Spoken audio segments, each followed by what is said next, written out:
Hello and welcome to our final seminar on our online course about the UK's 2015 general election. We now know the result, so we'll be discussing why that result happened and what might be the implications for the future of the UK. I'm joined again today by Professor Charlie Jeffrey and Professor Ailsa Henderson, and we also have Anthony on Twitter ready to take your questions and reactions. So we've taken a selection of your questions from both Twitter and the forums, and today we're going to be discussing Scotland at Westminster, the election result and why it happened, questions about a future possible EU referendum, and then some other questions that don't fit into those themes. So we begin with the theme of Scotland at Westminster, and Maureen Penhaligon has asked a question about the Conservatives. So she asks that as the Conservatives now have a majority in Parliament, albeit a small one, has the Scottish Line still got roar but no bite? Will they be unable to bring Scottish issues to the heart of Westminster? Charlie.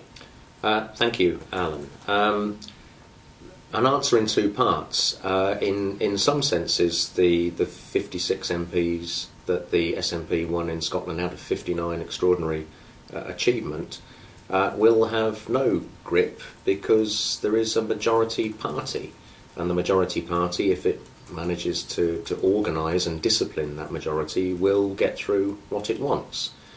So in that sense, no. And clearly the SNP's ambitions before the election had been to exert parliamentary influence over an Ed Miliband-led Labour minority government where those 56 seats would have had an impact. Under a majority situation, no, there isn't that impact. However, what I would expect the SNP to be doing in Parliament is to be using the platform that the Parliament brings in various ways through the committee system.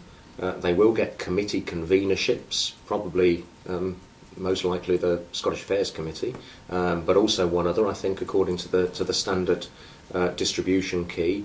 They will be on all committees. They will have questions at every Prime Minister's question time. And I think we can imagine that a party which has, in recent years at least, a strong reputation for discipline will be using those opportunities quite rigorously, quite professionally, to get its messages across. Yeah, I would agree with that, absolutely. I think certainly there's a certain amount of creativity that's required from the SNP.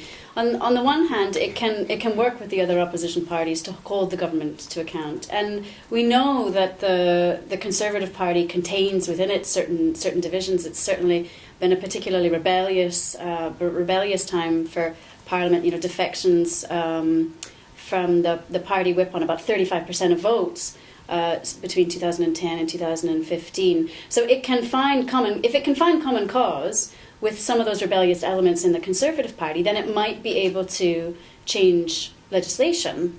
However, we know that there are some issues where the rebellious faction within the Conservative Party is on the other side of the Conservative Party from the SNP. Europe is one example.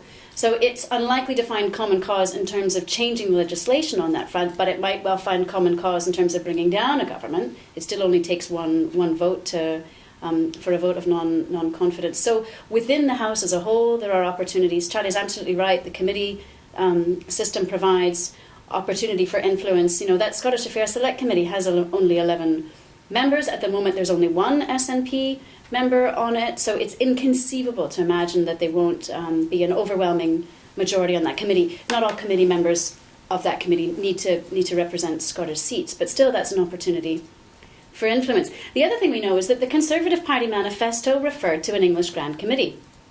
And the Scottish Grand Committee, which used to just look at legislation that dealt only with Scotland, hasn't met since 2003, but it's not been disbanded. It can still meet if it wishes. And if we know that those regional English committees, which met between 2008 and 2010, didn't examine legislation that only dealt with their region, but just looked at legislation to examine how that might have a particular impact on their region, then we might conceive of how a rejuvenated Scottish Grand Committee could perhaps operate, particularly if it's sitting alongside what might well be an England-wide, an English Grand Committee as well. So there's opportunities there, but it does require a little bit of creative thinking about how we use the system, how they use the system to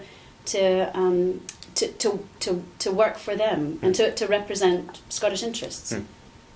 And of course, you have the clerks and the resources and the platform of Westminster to be used as well, potential resources. Well, absolutely. I mean, you could always debate reserved matters in the Scottish Parliament. There was never any problem with that. But it's slightly different if you're debating reserved matters within Westminster than if you're debating reserved matters in the Scottish Parliament. And now both venues are kind of, both arenas are available to them.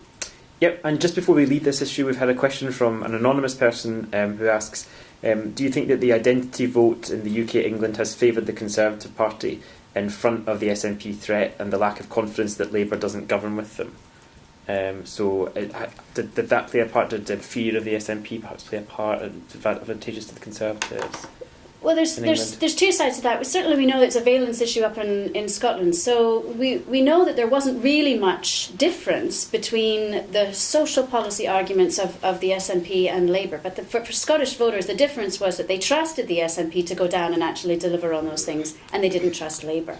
And I think under Ed Miliband, Labour has been seen to Scottish eyes as a more English party than it was under Gordon Brown or even under Tony Blair. In terms of how effective that Conservative argument was about, if there's a Labour government, it'll be essentially driven by or dancing to the tune of the SNP. Certainly we have anecdotal evidence that was effective. Whether that's behind Lib Dem voters, abandoning the party and voting Conservative, we're really kind of waiting on the data from the British election study to be able to say definitively, but it does appear that might well be going on. Yeah. Okay, we'll move on now to our second section, which is about the election result and the implications for the parties. And our first question in this section is from John Meeks, who asks, did Ed Miliband hurt Labour? Also, we know that Ed Miliband's leadership ratings were behind David Cameron's through the campaign, although I think they improved during the campaign. Mm-hmm. Is that a big factor for Labour? Oh, I think absolutely it was. I think there's a couple of things that were going on. And we can distinguish between what happened to Labour in Scotland and what happened to Labour in England. I think in England it lost the argument about policy, and I think in Scotland it didn't lose the argument about policy. It lost the argument about performance, and it lost the argument about the effectiveness of that party to go down and represent Scottish interests. But I think they're very different things. I think people didn't necessarily buy the argument about an end to austerity politics and stop the Tories at all costs. I think that argument didn't work in England, but I think that there were different mechanics, different dynamics operating in Scotland, and it was more to do with the complete and total absence of the Labour Party to identify what is the constitutional future in post-devolution UK. What do we do with England? Is devolution enough? What do we do with Scotland? Do we move towards federalism? Do we have some sort of asymmetrical model, a symmetrical model, a confederal model, sovereignty association, sovereignty partnership? It hasn't had a strong and coherent and principled voice on that. The last coherent and principled voice was on devolution and the need for devolution, and since then it hasn't developed one. And one might argue that it didn't need to while there was a Labour government in the UK, and there was a Labour coalitions in Holyrood, Labour coalitions or administrations in Cardiff. But it lost that opportunity. It should have used that time to figure out what the next argument was. And because it didn't have that, that's why it lost in Scotland. It's a very different argument in England and Wales, I would say. And there it lost the right versus left battle, whereas the right versus left battle kind of took a back seat in Scotland, I would say. Charlie, will we combine that question with Paul Teasdale's question, who simply asks, in that context, what now for Labour? What now for Labour, indeed. To connect to two or three of the last questions, the question about England and appealing to England on national terms is really interesting in this election, because the Conservatives did. They said they had an English manifesto. It wasn't written down anywhere, but they talked about it. This was about English votes on English laws in the Parliament, an English rate of income tax. We heard also about a Carlisle principle, a principle that there would be a report on the consequences for England of policies taken forward by the Scottish Parliament. All of these designed to feed on that imagery of a Labour Party in the SNP's pocket, as it were, as we saw in those election posters. So the Conservatives really mobilised on a national basis in England, and that may have had some effect in terms of securing votes. We'll see when we know more about the British election study. What it also clearly did was expose the absence of an English policy in the Labour Party. The Labour Party had lots of opportunities to think about England and the way it's begun to emerge as a political unit, had really tried to avoid it, I think in a sense, because it felt that it was weaker than the Conservatives in England and wouldn't benefit from an institutionalisation of England in the UK political system, but would need to rely on its strength in Scotland and Wales. And of course there is no strength in Scotland anymore. So I think that was a real weakness in Labour's strategy, and effectively they have to come up with an English policy, an English manifesto, if you like, going forward, because it is clear that there are different electoral battlegrounds now in the UK, defined on national lines, and you have to compete where your opponents are, and the Conservatives have laid out a terrain around articulating English issues. Labour has to be there in future. Absolutely. So is that the future for Labour then, to look at something in England that emphasises their commitment to that? Well, it has to be creative in constitutional terms about how the various nations of the UK are given effective voice in the UK political system. More generally, I think we've seen lots of criticism from Labour, prominent Labour politicians since the election about the strategy that Ed Miliband took, which was perceived to be, to reduce it to very simplistic terms, zero hours contracts, bad, mansion tax, let's tax the rich. So focusing on the disadvantaged and the rich and forgetting about everybody in the middle. And a lot of the debate that we've seen already, and a lot that we're going to hear about in the next period as people like Chuka Umunna have declared their candidacy, is reclaiming that middle ground and engaging with the Conservatives about the relatively well-off, the aspirational middle section of the electorate in England. And effectively, if Labour doesn't do that, it's not really going to be with much of a chance of recovering its position. We also had a question from John Meeks just about the Liberal Democrats, so just discussed the future for Labour. We just briefly discussed what might be the future be for the Liberal Democrats. That's difficult. That's a difficult one. It's rare to see such decimation. The Liberal Democrats used to have a regional stronghold in the southwest of England. It is completely gone.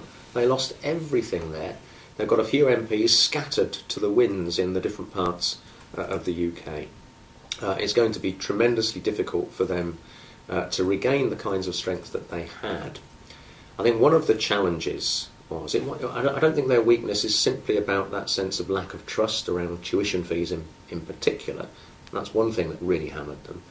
Another thing was that they used to get people voting for them because they weren't part of the group of governing parties. This was a way of expressing your discontent with the choices that the big parties gave you. And as soon as you go into government, you lose that. So a combination of trust issues and a combination of trust issues with losing that anti-establishment protest vote leads the Lib Dems where they are now. Now, they are outside the establishment, so they've got an opportunity to rebuild that. But they've also got two other players in that terrain in the form of UKIP and the Greens on different ends of the political spectrum. But they're also capturing dissatisfaction with the two main parties. So it's a very, very difficult situation to recover from. Yeah. Charlie's absolutely right. It used to be the case that if you were an incumbent, you weren't necessarily rewarded for that in the voters' eyes, and we saw different effects for different parties. So if you were a Conservative or a Labour incumbent and you were seeking your first re-election, you actually were coming from behind. You have to overcome that in order to get elected. But if you were a Liberal Democrat incumbent, you started with a 6% advantage. So we used to be in a world in which being a Liberal Democrat candidate who had already sat in Parliament was a positive thing. It was really good for candidates, and everyone else was disadvantaged as a result. And there are arguments there about why that might be the case, but we're certainly not in that case now. Another area where they were previously very strong was the Highlands and Islands in Scotland, and Alistair Carmichael retained his seat, but obviously Charles Kennedy lost his. I mean, one thing I think that one lesson is stay out of coalitions, because certainly that hasn't done them any favours in Scotland in the 2011 elections. We know it hasn't done them any favours in a UK-wide context. But another is this notion of occupying the centre ground. They're in a curious position of having won a lot of the policy arguments, but lost the support of voters. So the debate is shifting. It's now seen as uncontroversial to suggest that 16-year-olds should be allowed to vote in different elections. That's an old Lib Dem policy. We're talking about federalism. The Conservative Party is talking about federalism. That's an old Lib Dem policy. So they're in the peculiar position of having won the arguments but lost voter support. And I think that's something that they need to... There is a valence issue lurking there. And also, now, if Labour is debating over whether it moves to the centre or further to the left or camps straight where it is, well then if I were in charge of Lib Dem strategy, one thing to do would be to make sure if Labour is moving to the centre, you're already there, you're already occupying it, and you need to occupy that terrain more obviously than they are at the moment, and remind you're agreeing with all of us, but it's a difficult thing. Yeah, a difficult task ahead for both of those parties. Shall we at this point take a question from Twitter, Anthony?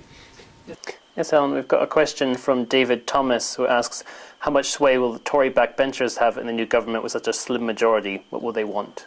Yeah. And this was a question from Michael Hardman, who says, after his victory at the general election in 1992, John Major won a majority of 21, but experienced considerable difficulties keeping his own party united. Given the present government's majority is smaller than that of the Major administration, do we foresee that David Cameron will have similar problems? I think Michael Hardman gave us the answer to that question in the way that he phrased it. Not for a bit. I think the sense of relief in the party that the Conservatives won a majority and didn't have to face another period in coalition or in opposition to some kind of Labour-led alignment will gain the Prime Minister some loyalty, but I suspect that will be tested before too long.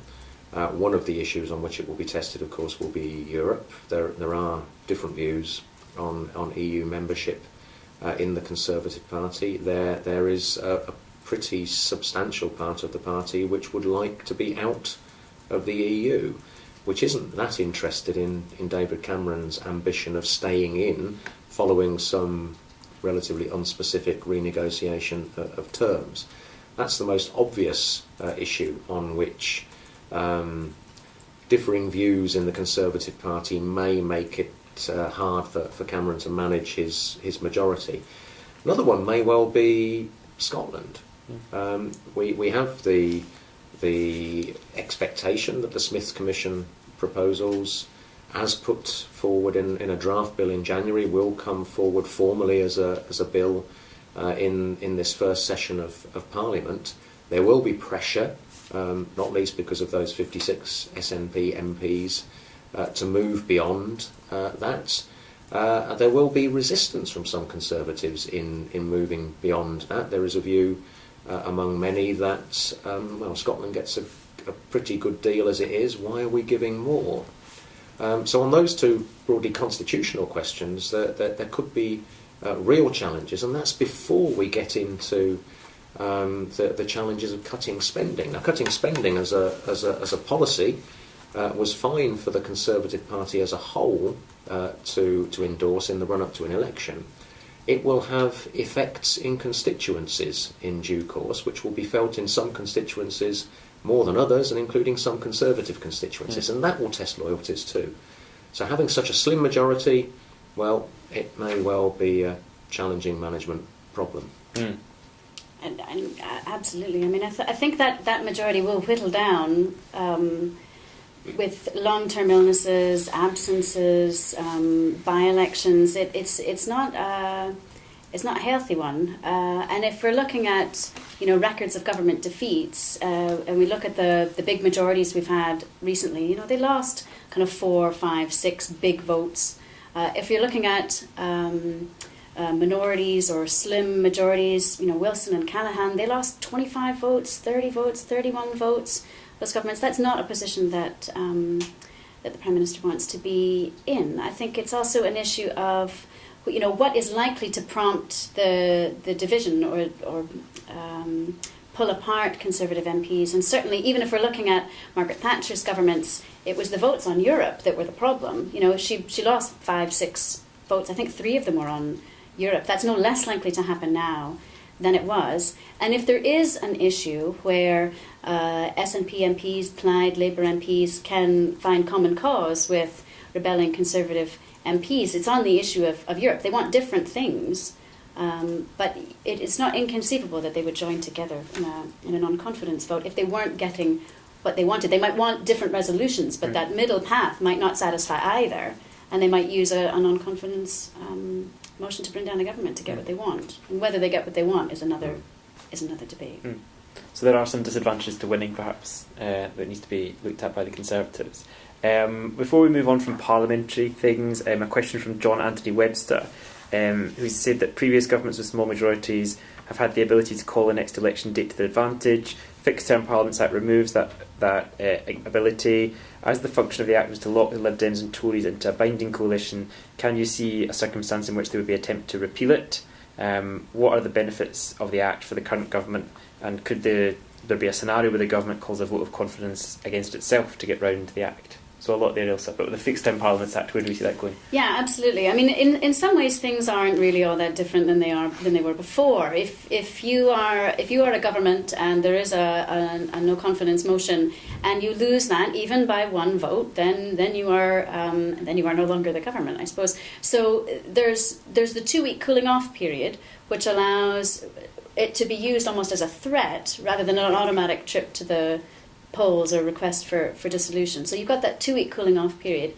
The other thing that's different is that providing there are no confidence motions, the election takes place in 5 years. If you want an earlier one, it requires a 2/3 majority to get that. So if it were to go that route, they would need to convince more people to support them. But you could absolutely contrive to lose a non-confidence motion if you wanted a faster trip to the polls. However, we know that the head of state could easily say, well, hang on a minute, I could see another way that this might work. And if they've lost members through attrition, through by-elections or long-term illness, it is entirely possible that the Queen could turn around and say, you've lost this no-confidence motion. I don't think that automatically means you need to trip to the polls in another election. I can clearly see another party or a leader of another party that would have the confidence of the House. So it's risky. But it was always risky. So it's not. I don't think it's more risky than it was before.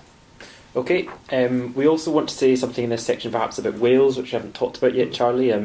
Dorothy Thomas has a question where she says, why such little interest in the outcome for Wales? What now for Wales? Well, I guess such little interest because not that much changed. There weren't that many seats that changed hands in Wales. The Lib Dems, of course, suffered and the Conservatives benefited, but it was a pretty static picture. One very interesting thing under the surface of that static picture, though, is the support for UKIP in Wales. UKIP did very badly in Scotland. It didn't really register anywhere significantly in Scotland. Did very well in England and as well in Wales. There are many facets of UKIP which suggest that it appeals to a particular kind of English voter, English identifiers who are worrying about England's perceived lack of representation in the UK political system. So why UKIP does so well in Wales is a bit of a mystery, and colleagues in Wales we work with quite closely tell us that this is the Welsh anomaly, but they haven't yet explained it to us. So more on Wales to come, perhaps. Before we leave this section, we have a question from Amy Dalrymple, who says that, I think she's from the US, she's saying that in US coverage of the election, it was noted that David Axelrod advised the Obama campaign. and that the Conservative campaign was advised by Jim Messina. Do we think that US election tactics translate into the British system, and did they have an impact on this election result, do you think? Interesting question, yeah. There's a limit to how portable those techniques are, in large part because a general election isn't a presidential election. So it's different, not just in the sense that it's not binary options, but also because you're electing your MPs, and the party that has the largest number of MPs typically forms the government, and it's the leader, it's the person who happens to be leader of that party that becomes Prime Minister. So this direct notion, you're not as a voter casting a direct ballot in terms of who will lead you, but rather you're casting a ballot for who will be your local MP. And so there are always going to be elements of local campaigning that are at the heart of UK general elections. And we know from the literature that not having local campaigns has a detrimental effect on your own party support and on turnout. So, well, yes, I think some of those techniques were used very effectively, and certainly it's changed the national campaign. There are two campaigns occurring in UK general election campaigns. There's the national campaign, where we're focused very much on the leaders and the leaders' debates, and then there's the local campaign where we're looking at the candidates. And one thing we've heard kind of anecdotally is that certainly in Scotland, that local element was maybe less relevant than it has been in the past, that people were very much focused on the leaders of the parties, and in particular the leader of the SNP, liked the leader of the SNP, and were casting their ballots not necessarily because they knew or liked or approved of their local candidates, but because they had faith in the person who is currently First Minister of Scotland. But right now it's very much at the level of anecdotal evidence. We're still waiting on data to confirm that. But I would say yes, absolutely, it's changed the national campaign. But because of that local element, there are limits to how much change we can see. Mm-hmm. Okay, with that we move on to our final theme for today, which is the EU referendum and its impact on British policies, or a potential EU referendum. So Madge UK asks, Cameron says he's bringing forward the EU referendum legislation, and this is likely to get through. If the UK votes to leave the EU, how might this affect Scotland and the SNP? Okay, indeed, one of the big themes for this Parliament, I suspect, and it was set up by comments that Nicola Sturgeon made in the election campaign, and that was that she thinks if there is a vote to leave, then that vote should be endorsed by all of the constituent nations of the UK, and we can expect that some kind of amendment will be put forward to a referendum bill to that effect, and we can expect that it will be rejected by the Conservative majority. But what it points to is that there is quite some evidence in public opinion that attitudes to the EU differ by nation, at least between England and Scotland, less so between England and Wales. And if there were, for example, a tight vote in an EU referendum, either marginally in or marginally out, then it could be that England and Scotland would be on different sides of that vote. So it might be that England was kept in the EU against its will by Scottish preferences for remaining, or that Scotland is dragged out of the EU against its will by the weight of the English electorate. Neither of which would be particularly propitious signs for the continuation of the UK in its current form, because these will be decisions about a fairly fundamental issue divided on national lines. And because there is that possibility, it's going to be a very, very live issue throughout this Parliament, and the SNP will continue to make that point. You, the majority in England, and remember that the Conservatives presented themselves very strongly as an English party, you, the majority in England, are not going to decide our future when it comes to the EU. We've also had a question from Anne Murphy on this topic, where she asked that is there any possibility that the referendum on EU membership will lead to a permanent split in the Conservative Party in the manner in which it split in the late 1840s over the repeal of the Corn Law? So clearly this would be a difficult issue for them, Ilse. Absolutely a difficult issue, but if we know anything from the comparative literature, it's that when a party splits, it is less electable than before the split. And so the splits are never very long lasting, because they realise that when you're splitting your support, it usually happens in one of two ways. You're splitting on an ideological issue, which means the split happens, along the length and breadth of the country, or you're splitting on a regional issue, which means you're losing regional support. You're more vulnerable in that latter situation because we know that the electoral system rewards regionally concentrated smaller parties rather than it does reward smaller parties with diffuse support. So you're more vulnerable to those kind of splits than you are on a pure ideological issue. But what's interesting about this issue is that, as Charlie outlined, this is both. It's an ideological issue in England, but it's also a regional one within the UK. But if anything, we know governments that split on issues of policy quickly find ways to heal that division because it puts them at risk of never getting back in. And certainly, the most obvious example is the Canadian one, but it's not the only one. Well, we have an example in the UK, not of a government splitting, but an opposition splitting with Labour losing the SDP with several senior figures defecting to create a new party. I think 1982. I can't remember the exact year.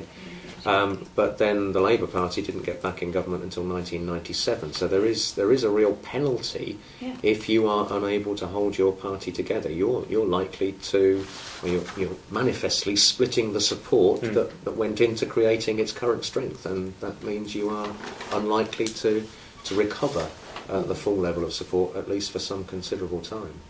On the Conservative Party, the Canadian example is the Conservative Party splitting and going from a majority down to 2 seats in the 1993 election and not getting back into government until it brought back in the two regional sides that had kind of defected to other parties. So yes, it could split, but it won't be for long if it wants to get back into government. Yeah.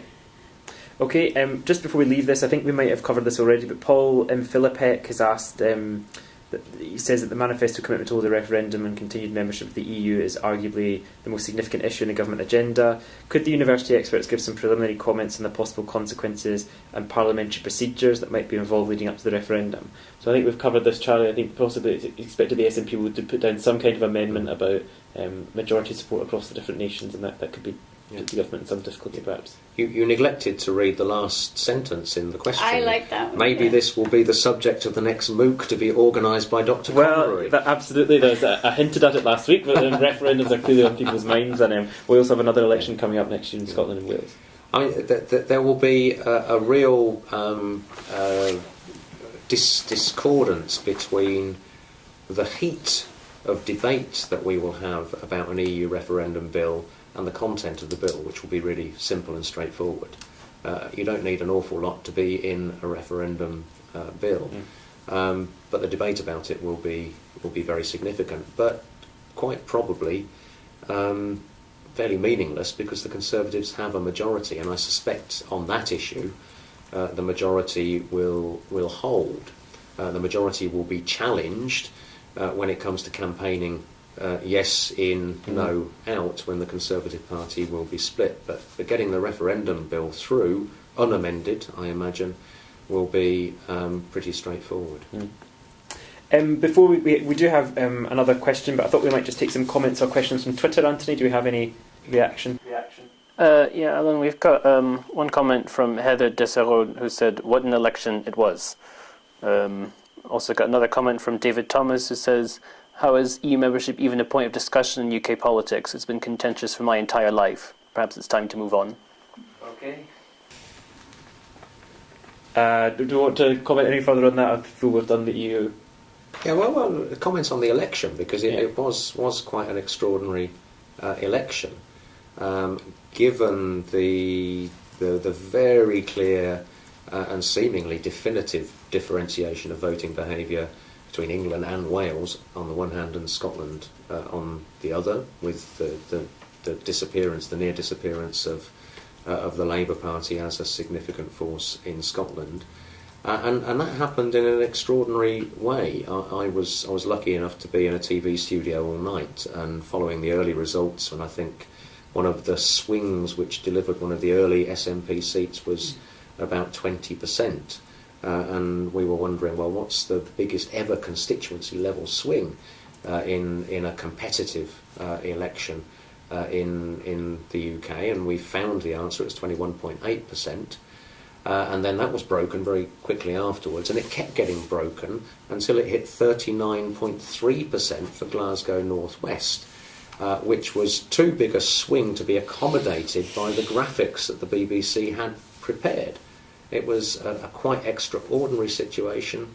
More votes for a party in Scotland than ever had been registered, a bigger national swing than ever had been registered. It was a record-breaking election. So it was well worth that question being raised by the colleague on Twitter. Good. Ailsa, do you have any wider comments about the election? What election? No, I think that's absolutely right. I mean, before the election, I was kind of counting the number of times that a party's gone from third or fourth place, and then in the subsequent election taking the seat. And in Scotland, it had happened kind of 11 times since 1964. Well, we got double that in one night. I mean, it's just, you can't use enough superlatives to describe the radical shift in people's partisan preferences. Not necessarily political preferences or values or social policy preferences, but partisan preferences. You just, it's just, I don't even know what to say. It's just, you can't use enough superlatives to describe what's been going on in Scotland. But I think also, the UK-wide election result, if you're looking at the party, at the second place results, also, I think the rise of UKIP as well, a year ago we were maybe predicting that they were going to take more seats, and so we might say, well, nothing's really happened if we're looking at the eventual figures. But if you're looking at where the number of constituencies in which they came second, I think it's well over 100, it's about 120. Mm-hmm. And if you look at where that is as well, I think there's something happening as well in England. Yeah. There is indeed. One other thing about the extraordinary nature of the election, and picking up on some of the discussion last week, was about opinion polls and the way that the opinion polls were not reflected in the election outcome. Or I'll qualify that, because they were reflected in the election outcome in Scotland, yet people have been quite reluctant to believe that the SNP would actually do as well as the opinion poll projections suggested, which was 55 or more seats towards the end of the campaign. So people didn't really believe the opinion polls in Scotland. They believed them in England, and they were completely wrong, completely underestimating, in the end, the Conservative support, which ended up at 37-38%, whereas it had been, I think, a maximum of 34 in the polls, and that's what delivered the majority, that moving apart of the Conservatives and Labour in England, which the opinion polls had not picked up. And I wanted to put the question over to Ailsa as to why she thinks that might be the case. Why were the polls so wrong in England? Yeah, no, that's a good question. I mean, I think in some ways the polling errors that we're looking at now are similar to the polling errors we discussed after the 1992 election, the famous Waterloo of the polls. And part of it is those quota samples. Probability samples and random probability samples allow us to make that link between the fact that what is true for the sample is also true for the population. And when you have a non-probability sample, that link disappears. And we've been using online polls with quota samples under the argument that, well, because they're cheaper, we can do more of them, we can talk to more people, and we can overcome what we know is a weakness of the methodology. So I think what we're seeing is an inherent weakness of the sampling methodology that we always knew was there. The other thing is we know with online polls that we're capturing a portion of the electorate that is distinct. It's not like the electorate as a whole. It is one that is online. It is, as I've said before, it's typically younger, and that is a problem that you can kind of get around with weighting. What you can't get around is the fact that this is the most polled election we've ever seen. And it's not just that they're online polls of panels of people who are on sampling frames for polling companies, and we're polling them again and again and again and again. And the more often we poll them, we're making them less like the population that they're supposed to represent, knowing that they're already unlike them because they're online. So we're giving them sophisticated questions about who controls this and who controls that. We're priming them with all of these questions, and we're taking them a little bit apart from the people that they're supposed to be similar to. So I think there's that. I think the other thing is the polls themselves were not too bad. Certainly they were closer in Scotland. People did expect that what happened in the referendum would happen in the election, that you would get that shy no effect occurring, or that people were over-representing whether they would vote yes. People thought they were probably doing the same with the SNP. So they were closer in Scotland than we thought. But even in England, what was the problem was not necessarily the polls, but the seat projections. And the seat projections have to take account of local circumstances when they're making calculations about, well, will this MP win the seat? And so the thing that they were maybe not doing was taking account of, well, what do we know about incumbency? What do we know about incumbency effects for female candidates versus male candidates? What do we know about the local dynamics here? Are they facing 3 competitors or 6? All those kinds of things. Some of them weren't in the models for seat projections. Some of them were. But this feeds into what I was talking about earlier. We used to know that if you were a Lib Dem incumbent, you had a 6-point advantage. And if you were a Labour or a Tory incumbent, you were facing a 1 or a 2% disadvantage. Those incumbency effects appear to have not existed at all in this election. So even if the seat projection models were taking into account what the literature says about the importance of local context, the importance of incumbency, the importance of gender of the candidate, they might very well have been even further out because things changed so radically. I mean, it was a difficult environment in which those polls could predict what was going on. It's a party system that's changing, so it's in a state of flux. And the other thing we know is that until very late in the day, 20% of people didn't know how they were going to vote, and 25% in Scotland. And we also know that people don't often tell the truth to pollsters. They're more likely to maybe say the truth in the company of their own bedroom when they're filling in the online survey than they are over the phone, or than they are if the interviewer's sitting across from them face to face. I mean, we can't compel people to tell us the truth, but we can certainly ask the questions in an environment that makes the truth more likely to bubble to the surface. And I think it was a difficult environment in which to do that. But some of the old problems we had, we still haven't fixed. And I think that this discussion within the ESRC to create an online probability sample is probably coming at a very important time. I think it would be a useful development. Well, plenty to think about there. I'm afraid we've run out of time for today. So it just remains for me to thank Charlie Jeffrey, Ailsa Henderson, Anthony Salamone, and our team who have helped us to put together this live online seminar. I hope you've enjoyed the course, and as we've hinted at today, there might be opportunities in the future to join us again to examine more of the implications of British politics in referendums and elections. Thank you for your participation in the course.